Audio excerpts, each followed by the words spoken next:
What is up, guys? Welcome back to the Fit Body Secrets podcast, where my mission is to bring you guys inspiration, education, and a ton of tips to help you guys apply better changes in your fitness, your fat loss, or your health journey. I'm going to get myself live on Instagram now. Make sure I'm live there. Take a little sip of my coffee. Make sure that everybody can hear me. All right. I'm live because I hear myself talking. And that is never a good thing. Can anybody relate to hating to hear how their voice sounds when they actually listen to the replay? I don't know why. I have a very squeaky voice, and it's funny because I used to coach CrossFit and I'm like, man, I wonder what people were thinking when I was screaming across the room. But today's episode, it's funny because this is the second week in a row where I've had a topic that I want to talk about, but something else more relevant has popped up in which I felt like took precedence over that topic. The topic is still coming, but today I want to talk about creating 40 plus frameworks, something that I feel like so the majority of the people that work with me are over 30. They're late 30s, so 35 plus, some earlier 30s, and I do have some in their 20s, but for the majority of people, where does most weight gain happen? In the 30s and 40s when life gets a little bit chaotic, right? And things are changing. So I wanted to put together an episode that really talked about how to build a lean, fit, and healthy body as you age, and calling it the 40 plus frameworks because I recently have had a lot of women reaching out to me with this feeling of frustration, of feeling out of control, trying to do all of the right things, and it just seems like everything is backfiring. And I want to give you guys some clear-cut, advice today, for lack of better terms, to hopefully allow you to apply some different changes and how I approach things with my clients. Because the majority of my clients, like I said,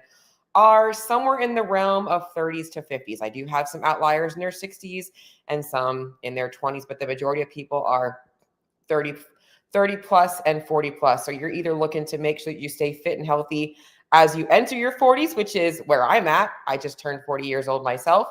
Or you're in your 40s and you feel like you need to do something, or you're beyond 40 and you're like, yep, that was me. And now I'm dealing with the repercussions of all of the decisions I made in my earlier years of life. So hopefully this episode will clear things up for you.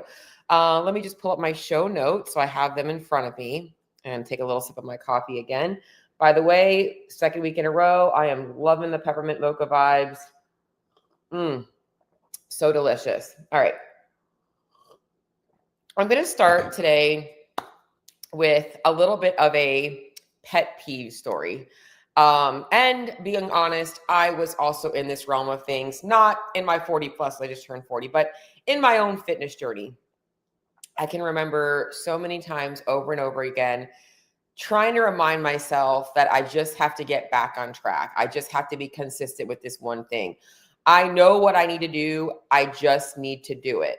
But the reality is, like, that's usually not the case. And that was me. I thought that what I needed to do was be more restrictive with my diet, go on another Whole30, do all of these harder things. But that was not what my body needed. My body actually needed more flexibility. And so if that's you keep telling yourself, I know what I need to do, you likely might be focusing on the wrong details. And it's why you keep failing to keep staying stuck, or you keep failing to commit to doing the thing that you said you needed to do. Or maybe you are lacking the accountability and maybe the implementation changes that might need to be focused on to help make that a little bit easier for you. So if that's you, I want to remind you that I know what I need to do, I'm just not doing it thing is not serving you anymore, and it's time for you to level up. Especially if you are a woman and you are over 40 years old, because guess what? A lot of things are talking to you and you don't know how to respond to them. And I'm not just talking about external factors. I'm talking about internally, the things that are making it harder for you to keep up with your workouts. Okay. And the more you try and restrict yourself, the more your cravings kick in. You keep trying all of the things. Maybe you are trying to be more consistent in the gym. Maybe you are trying to diet harder. Maybe you are trying to focus on your sleep, and it just seems like everything you're doing is not working. It's time to take a step back and recognize that maybe something is missing. Maybe you don't know what you need to do. Maybe there is something else out there. And if that's you, you're not stuck. You're not doomed. You're not broken. Your body is evolving. That's all it is. Your body is evolving. As we age, our body evolves. Our lifestyle changes. Everything changes. And we just have to learn how to work with the changes that our body is going through. All right. So, quick little invite. If any of this episode today speaks to you, you're struggling, you want to have somebody else take a look at things, you can reach out to me. We will set up a quick call. I can talk to you a little bit more about your goals specifically.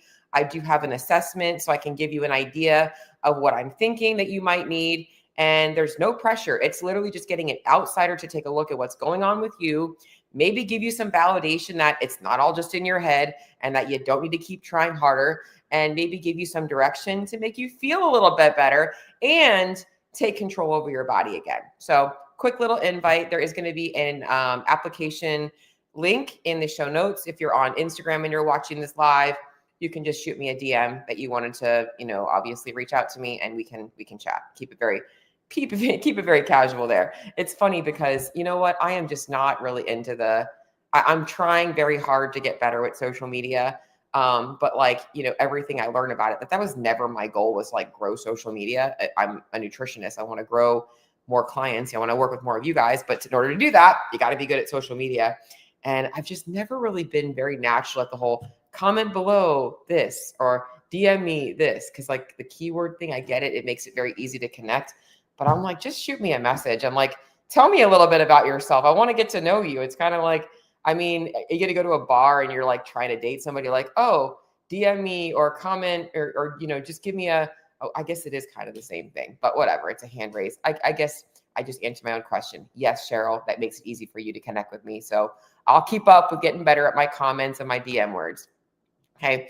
But I have broken today's episode down into some sections. And this episode might get a little bit lengthy because I want to make sure I'm giving you guys all of the pieces.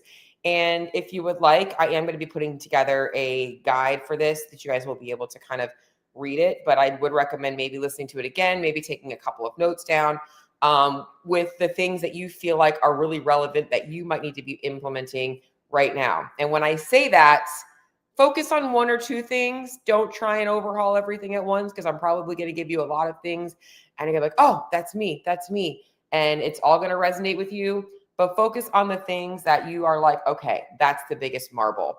And the way that I've broken this down, it kind of does flow from most important to least important in a lot of areas. So hopefully that will help you a little bit as well with triaging and troubleshooting what matters most. And let me start with this. Before I go into everything, I feel like I want to, well, you know what? Yeah, I'm not going to hold out. I'm not going to gatekeep. Okay.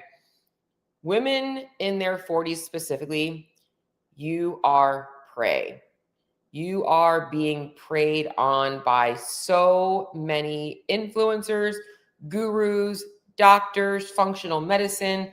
You are the perfect prey because you're experiencing all of these things. You are feeling out of control in your body. Things are changing and you haven't changed anything. Why is it changing all of a sudden? Your sleep sucks. You're trying to go to bed earlier. You're trying to stay in bed longer. You're trying all the things. You're doing all the red light therapies and the cold plunge and this and that. Nothing's helping. You're trying medication. You're trying HRT. Your digestion's a mess. You're constipated, or you have diarrhea, or you're bloated, or you're feeling puffy. Your period's all over the place. You don't know when to predict it. You had it last week. You're having it again. It's heavy. It's light. It's all over the place. You're all of a sudden noticing that even if the weight hasn't changed, you look less defined. You're losing muscle mass and you don't know why. You're still lifting. You haven't changed anything. Your appetite is all over the place. Maybe you don't have the desire to eat the foods that you're supposed to be eating. It just feels like you're pregnant again. If you had kids, you're having food aversions, and then you're having cravings for things that you didn't even normally used to like.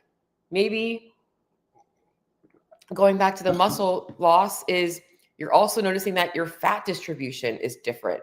You never had love handles and now you have these love handles, or your stomach just looks more wrinkly than you want it to, right? Your legs are looking different. Maybe you're finding that you can't keep up with your gym routine anymore. Like you're just always injured or feeling under recovered. Your performance is going down in the gym, and that just leads you to feel more insecure, and you don't want to show up and show face in front of everybody. And then it makes you feel more frustrated with yourself, right? All of this stuff while trying to juggle being a mom, dealing with the pressure of your career, dealing with relationship pressure, and zero mental bandwidth because you're also consumed by what I mentioned, all of these gurus telling you what you shouldn't be doing, and just trying to just manage being a human being. And like all you want is space to be able to like think clearly, but you can't even think clearly, right? Like all of this stuff is happening. And this is where everybody is preying on you, because you're going to be looking for every solution. If somebody tells you that there's a solution that is going to help you like right now today, you're like, sign me up, like you want it. Okay. And today's solution is not going to be a quick fix, but this is going to lay out the exact frameworks that you need to understand and literally execute on this like all the time. This is the new norm for you. If you want control, you have to accept responsibility. And that doesn't mean it's going to be easy. And it doesn't mean that like your hormones don't matter, because they freaking do. Okay. There's a bunch of things that matter that people are going to tell you, oh, it doesn't really matter. Nope. It all matters. It's all together. Okay. Your brain and your body work together. Okay. But this is going to give you the frameworks. And as I mentioned in the beginning, if it's not going to be easy to just, oh, okay, now she's told me everything I have to do. There's a lot of things that make this stuff very difficult to apply. Okay. Some of you guys are like, you know what? You are the Wonder Woman of the world. You can just put things to work. I've had women. I had a woman the other day. I gave her some quick tips on a call, and she took it, she implemented, and she's crushing life right now. That's great. We never had to work together. But I also have a client roster of women that are like, I need you. I have something in my mouth. Sorry. If you're watching on Instagram, I think I have like totally not ashamed to admit that like I probably have food on my teeth. And it's driving me crazy. It's like, this is the raw, unfiltered podcast episode. Yeah, there was a little piece of like hair or something in my mouth. I don't know what that was, but it was driving me crazy, but it's gone now. All right. So let's go into this. All of these things that I already mentioned to you are all symptoms, right? They're not random. They are actually showing you that something in your body is changing. And you don't have to just accept it like some doctors are going to tell you. There's also, like I said, no magic potion that's going to make everything better. Even HRT is subjective to some people working, some people not so much, okay?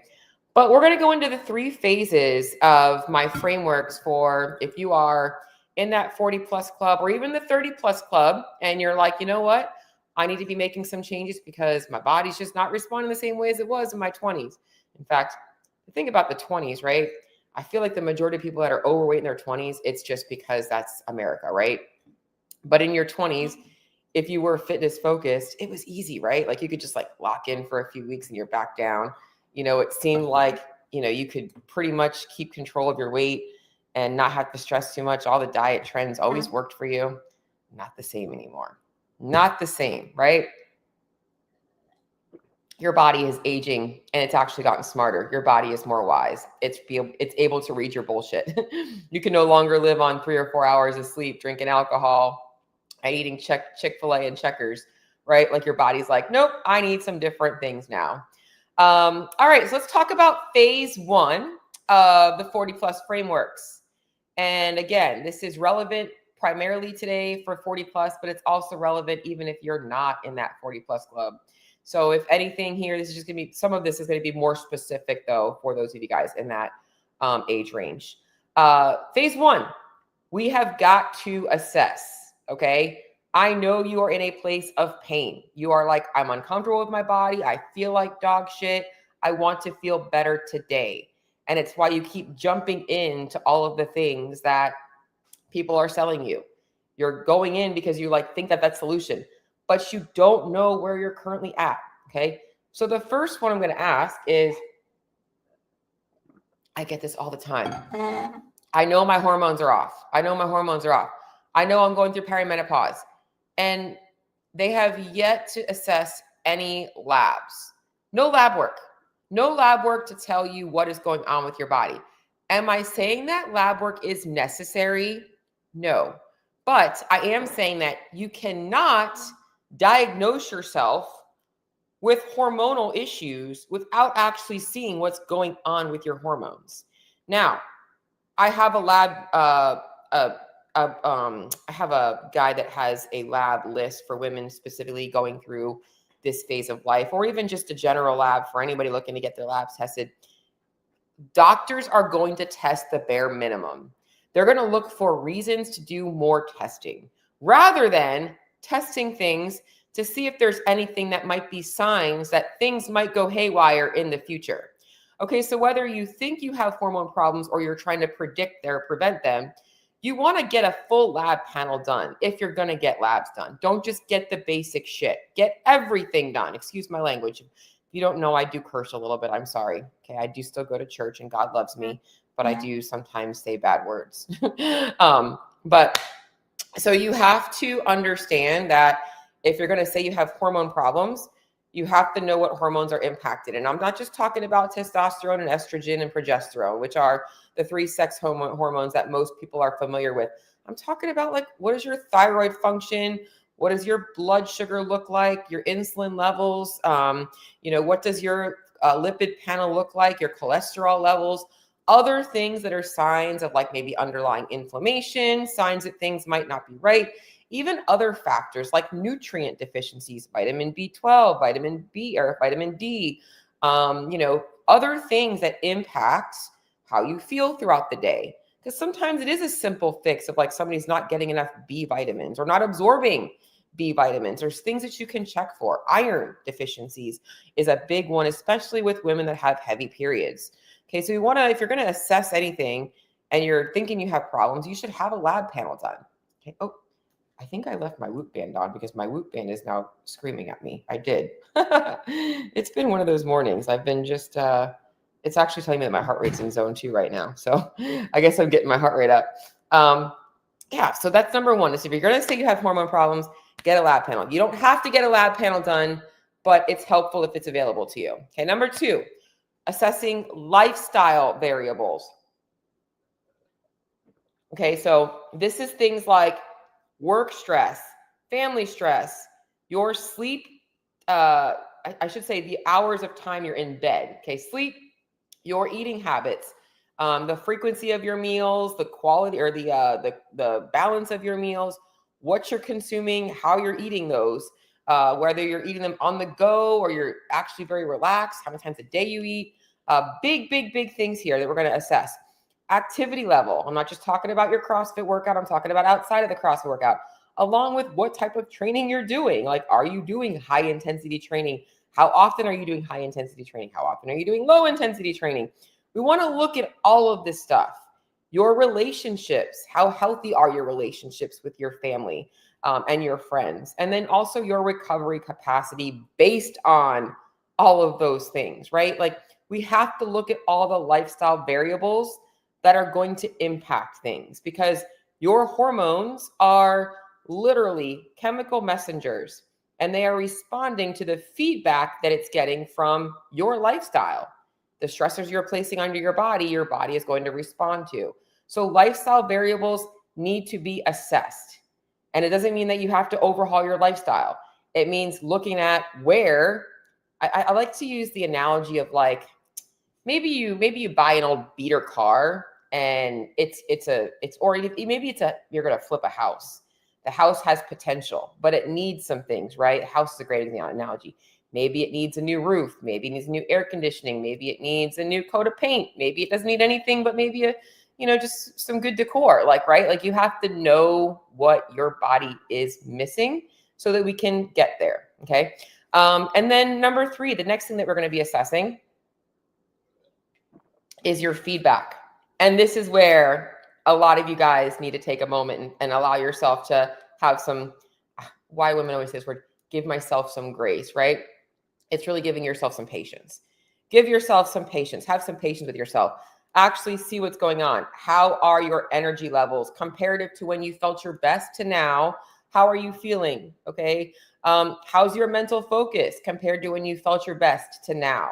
What declines are we seeing there? Your digestive health. How regular are you? Your performance in the gym based on your best to where you are now. How are things changing?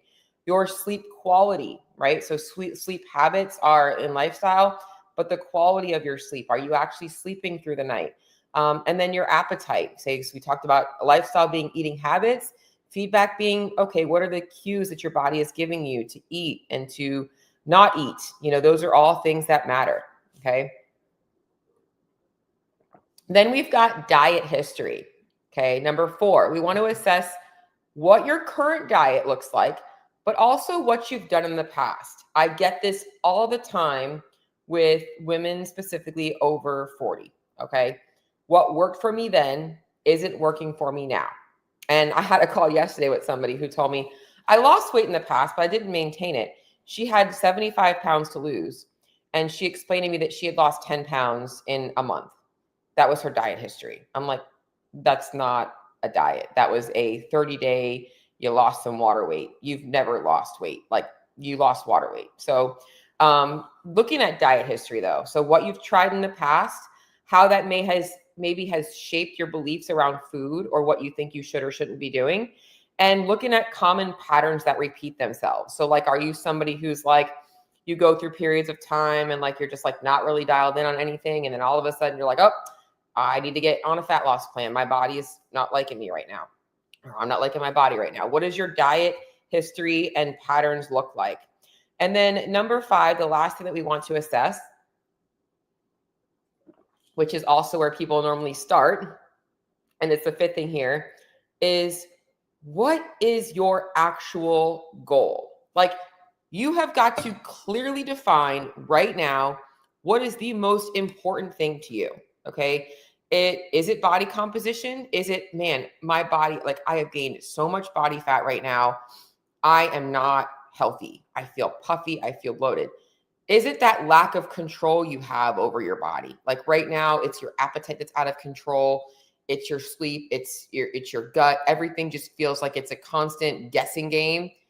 Is it you feel like your fitness is slipping and you just can't, you want to be able to stay consistent in the gym. You don't want to be that person that can't show up to the gym because you don't feel good. You want to be able to show up in the gym with confidence, right? Like, what is it that your main goal is? Is it you just don't want to lose it? You feel yourself slipping and you feel yourself starting to go down these rabbit holes, and you want to be able to preserve and you want to be able to thrive through your 40s and your 50s, not fall apart. Okay, so you have to clearly define what the goal is. And with that being said, there probably is some overlap in those things, but you have to know which one is going to be able to create like the domino effect, the one that's going to start the course of everything else. So for instance, let's just say, you've put on some body weight and you're heavier than you want to be.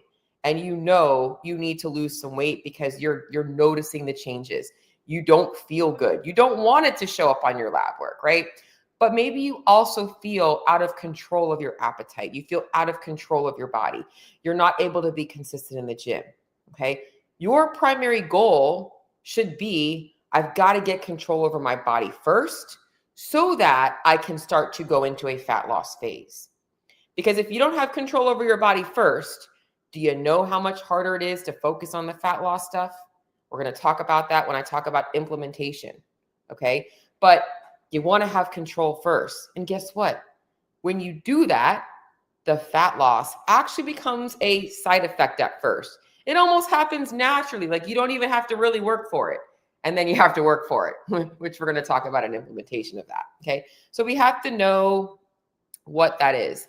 I want you guys to have a little bit of a mindset shift right now before we go into phase 2, because I know that what a lot of people are thinking and hearing is, this is so overwhelming. My hormones are just all over the place. I feel like complete dog shit, okay?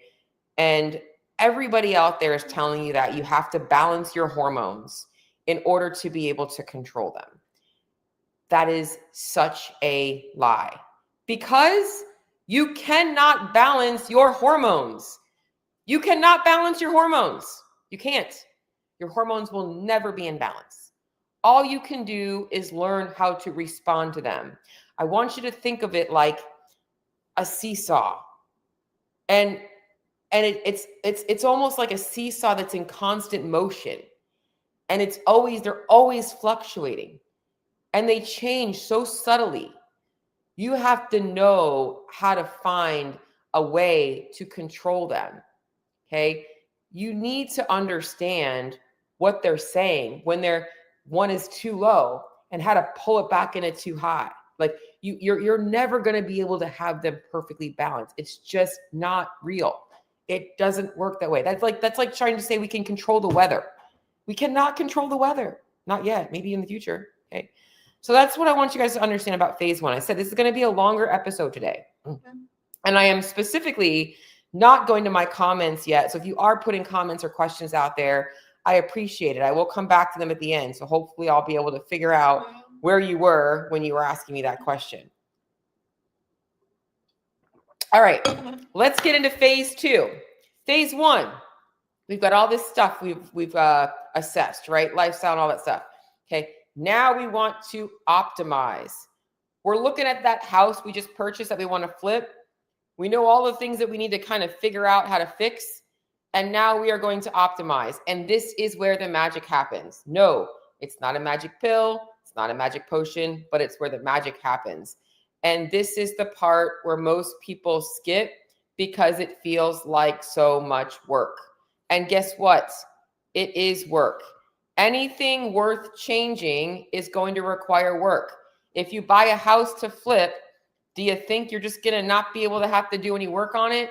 No, you're going to have to invest time, energy, and effort into that, along with some financial investments as well, right? So we want to make sure you're putting all of that effort into the right details the right way, okay? You don't want to fix this house and then have to go back and fix it again. So let's start with optimization, all right? The first thing that we have to understand is tracking, is awareness, and it's also power. And there are things you want to be tracking as you are optimizing to ensure you're making the right changes. And it's going back to that seesaw that's constantly flowing. We want to know how your body is responding to the changes that you're making to be able to make better changes, or maybe try different things out, right? Like that's how we get the most out of this.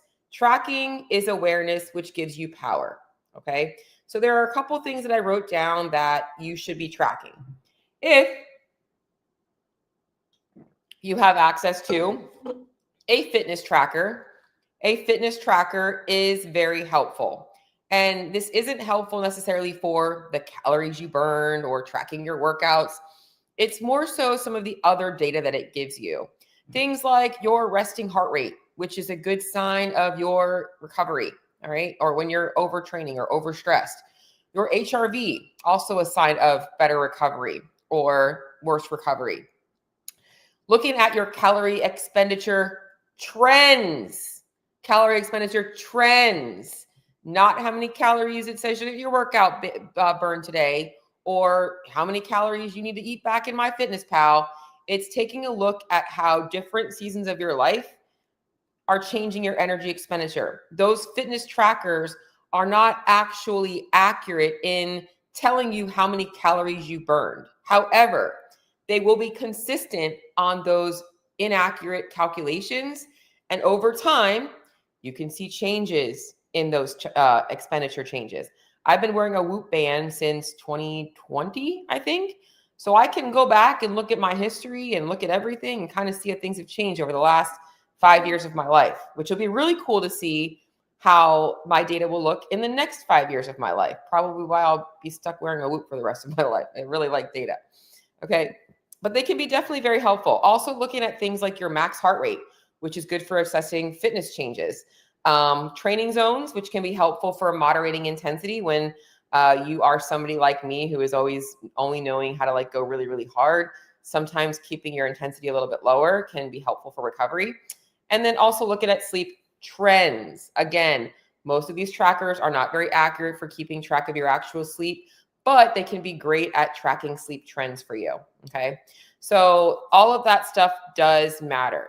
All right. So fitness trackers, number one, if you have access to it. A couple that I think a lot of people like. I honestly don't have a Garmin, but a lot of the Garmins have been getting a lot more. I think Garmin is better for those of you guys that want to wear a heart rate strap for like endurance training. I like the Whoop band. It's simple. It's pretty accurate with things. I feel like it reads my body. My only current issue with my Whoop band is certain activities, for whatever reason, because of the arm movement, make it look like my heart rate's super high, which they're telling me I basically have to invest in the chest strap. And I really don't like having to invest in more stuff. I just like keeping things simple. So I just also wear an Apple Watch. Your Apple Watch is fine. Okay. The only thing is a lot of people don't wear their Apple Watch to bed. All right. So another next piece of data we want to be able to track here is going to be obviously weight and body fat percentage. If you have access to anything that measures body fat percentage, which, by the way, my goal for this week's episode was to talk about body fat percentage and BMI and all that stuff, but this was more important to me. But we should be looking at weight and body fat percentages trends. So weight data matters. A scale is obviously the easiest thing to access. And what you want to be looking at is weekly data points, weekly averages and monthly trends. Most scales now are Bluetooth, so you can just have them automatically update things. You want to be looking at your weekly averages. I do weigh myself daily. You don't have to weigh yourself daily. I don't have to weigh myself daily. It's just a habit that I got into. It doesn't impact me, but it is cool to gauge trends. If you are looking to lose body fat, more data points will be better. However, when you're tracking your weight, you have got to remove all of the expectations and the emotional relation to being tied to specific numbers on the scale, because your weight is going to fluctuate. That's pretty normal, especially in your 40s when you're going through hormonal changes. If you're on HRT, you will notice your weight fluctuates a little bit. Okay. You want to be able to see how your body responds though. Like even daily weights is important because you can see how your body responds to different stressors. When you've had a harder workout, do you retain water the next day?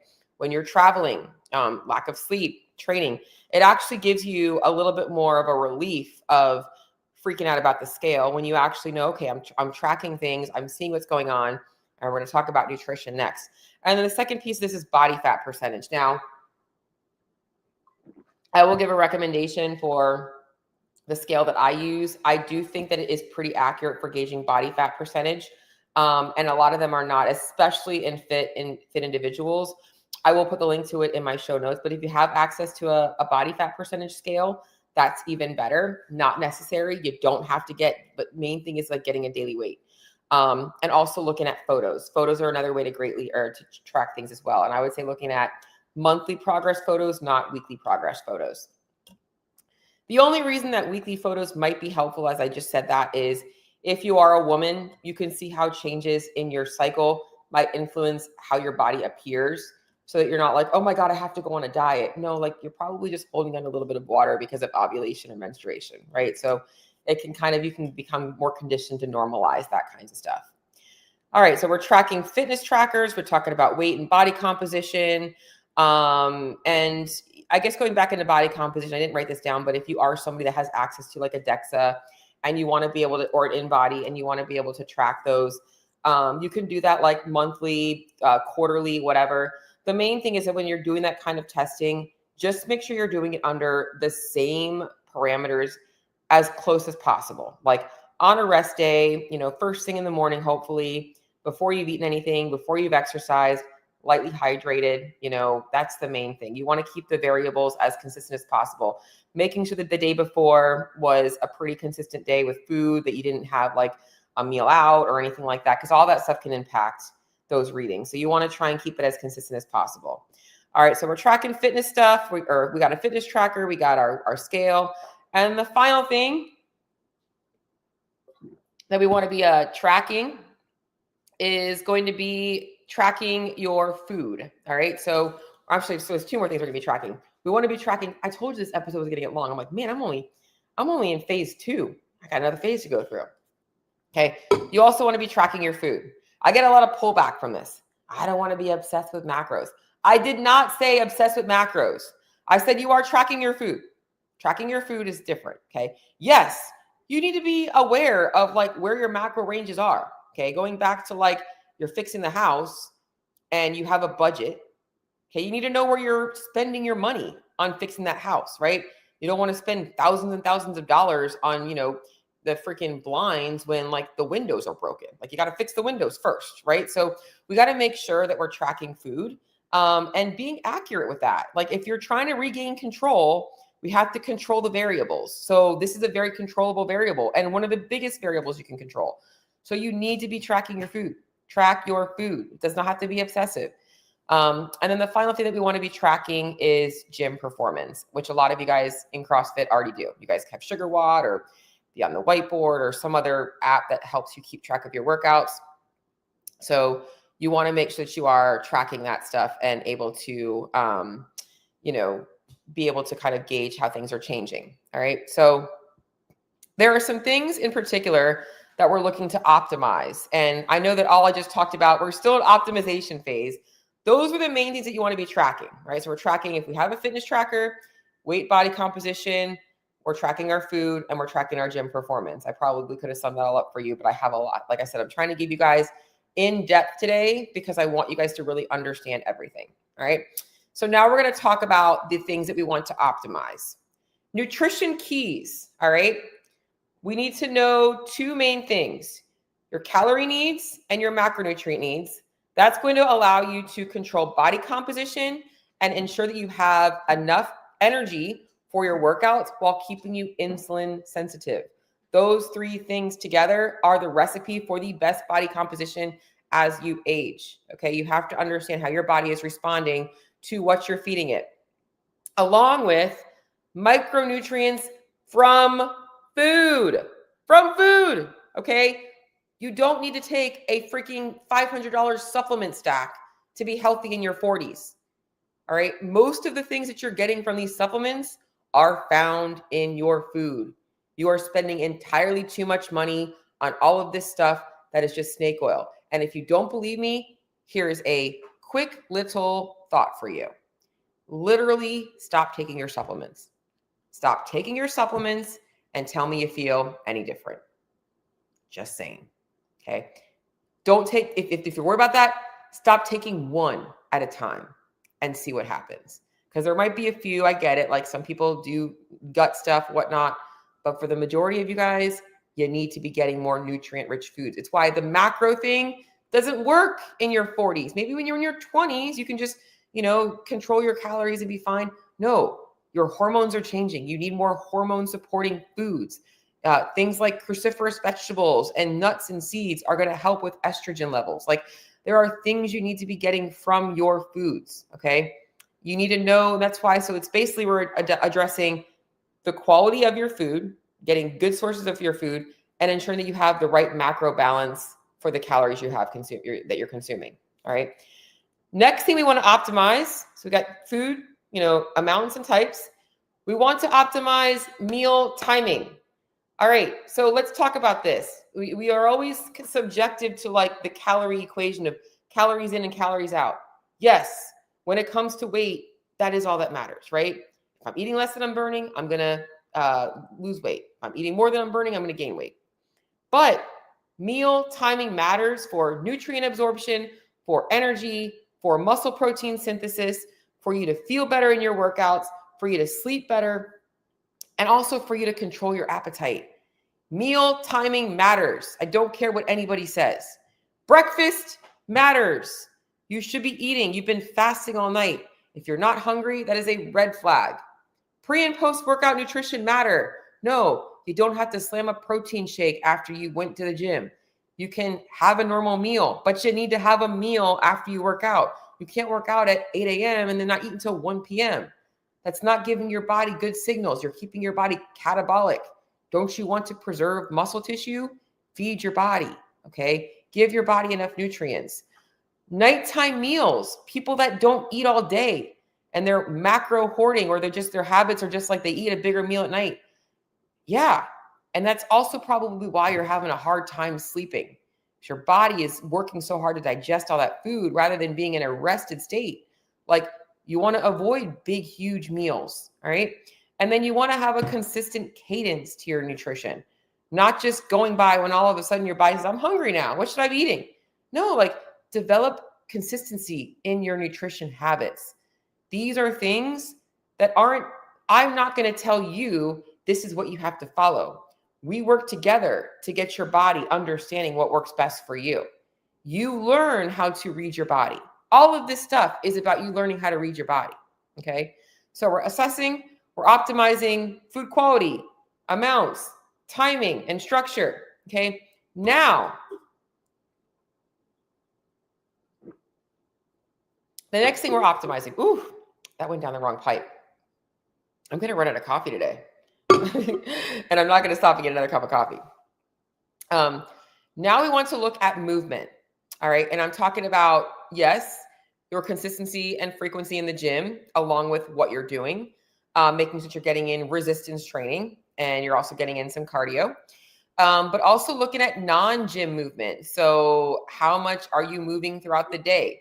If you are sitting on your butt from 7 a.m. till 5 p.m., it's no wonder you have no energy. You're literally in a depressed state all day. You need to get up. You know, people avoid cortisol spikes. They are so worried about being in the fight or flight mode. Getting up and moving your body is good. You're going to have more energy. Oftentimes you reach for food. Your body just needs a little bit of movement. Okay, so we want to take a look at that. Also, our fitness trackers come in play so we can take a look at steps. We want to make sure that we have a good understanding of how you're moving. All right. Now we're going to talk about the mindset layer. All right. This is really, really important because everything that I just said, as you're listening to it, you're like, yep. I got to do that. I got to do that. But when it comes to implementation, it's like, this shit's overwhelming, especially when you feel like you're not thinking all the way clearly, right? Like, it's easy on paper until your hormones are like, I'm tired. I don't want to wake up in the morning and go to the gym. I really don't feel like having protein right now. I really just want a donut. I really would much rather have ice cream. You know, I don't want to scale the workout because I know I can do the workout RX. Like, these are all things that become the mindset stuff that keeps you stuck from making progress, right? So we have to know how to work through them because otherwise it's this constant state of mental tug of war. And that's likely where you're at. You're constantly in this tug of war between like, I got to change. And I'm like, oh, back to the comfort zone. And it's where you need accountability and you need patience because that's what gets you through the optimization phase. Okay. So once you've optimized all of these things, guess what? All of the hard work pays off. You have control. You have structure. You can read your body. You know what to expect. You know how to work with those things. You can actually take ownership with empowerment, not feeling like this constant state of like, this is just this slow grind of crap. Like, you have control. There's a horrible way to say that, but like, you have control and you're like, oh, okay. Yeah, life isn't so bad. I'm working hard, but man, do I feel better? I feel better. I'm stronger. I'm leaner. I'm fitter. I'm healthier. I'm working hard, but I am seeing the payoff from this. So guess what? I'm freaking motivated. I'm motivated to keep going, but I would like it to not be so hard. So now we're going to evolve. We're going to go into phase 3. All right. So this is the frameworks.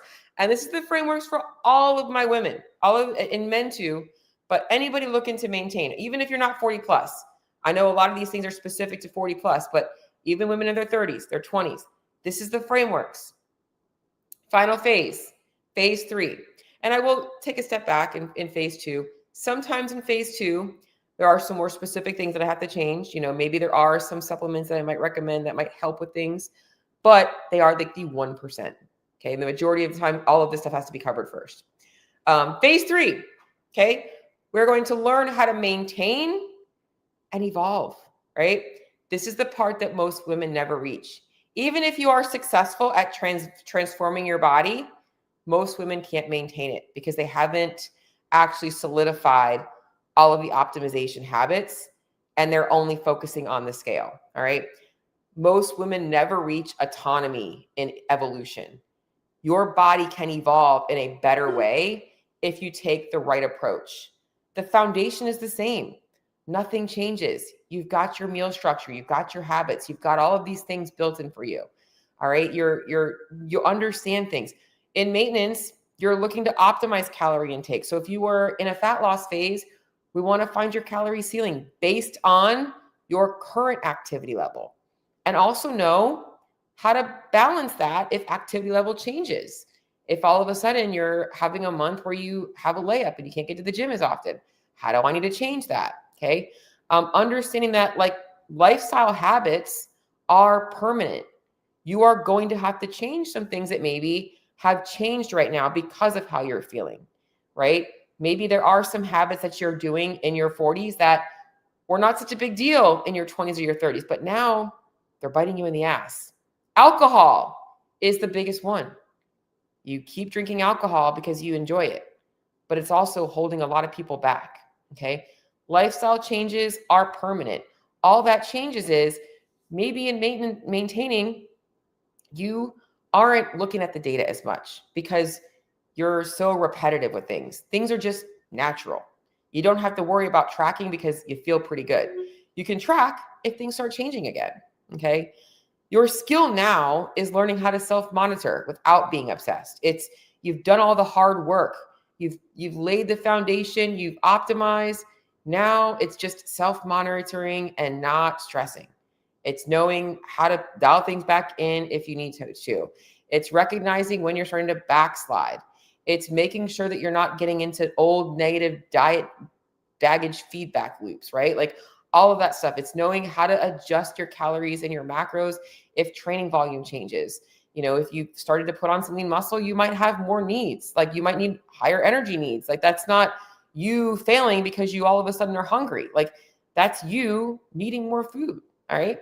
So maybe you do need to be eating a little bit more than maintenance temporarily if you are in a strength phase because you want to put on some muscle. You don't want to put on body fat. You want to put on muscle, right? This is how you stay fitter in your 40s than you were in your 20s. This is the framework that you need to hear. And I'm going to recap things right now as those 3 phases. Assess, getting an understanding of all of the things that are impacting where you are right now in life. Optimize, having trackable data, and then knowing how to adjust things in your nutrition, your lifestyle, and your training to support where you are right now, and then maintain and evolve. Understand that your body is constantly changing. You cannot go backwards. You are only moving forward. There is no back. There is no yesterday. There is only tomorrow. Okay, so keep looking forward. You can be fitter, you can be stronger, and you can be more confident in your 40s than ever before, or you can lose it all.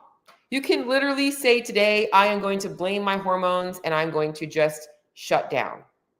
Okay. The difference is actually having a strategy and choosing to actually fight for it. You have to want to be in control. Victim mindset isn't going to get you anywhere. And if you truly want change and you don't know where to start, again, shoot me a message. There's going to be a link in my show notes for my nutrition strategy application. We can chat. We can talk about your specific goals, what you're struggling with, and make sure that you know exactly what you need to be doing to make your next 5 years better than your last 5 years. Okay. I'm going to open up now to any questions before I close up. Going to go over to Instagram first. I see Holly on. Good morning. I see a lot of people watching, but I don't see any questions here, which is all right. I guess I'm in a good place. If you guys have any questions or anything else that you want me to discuss about this topic, I could have went down the rabbit hole of all the things that you guys are doing wrong, but I'm not going to do that. I'll save that for a different post. But feel free to reach out to me. I look forward to talking to some of you.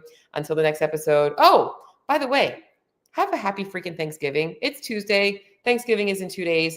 Please enjoy your holiday. Yeah, that's pretty much it. I'm going to sign off with my last cup of coffee. Last sip of coffee. Delicious. All right, guys. I will see you all on the next episode. Bye.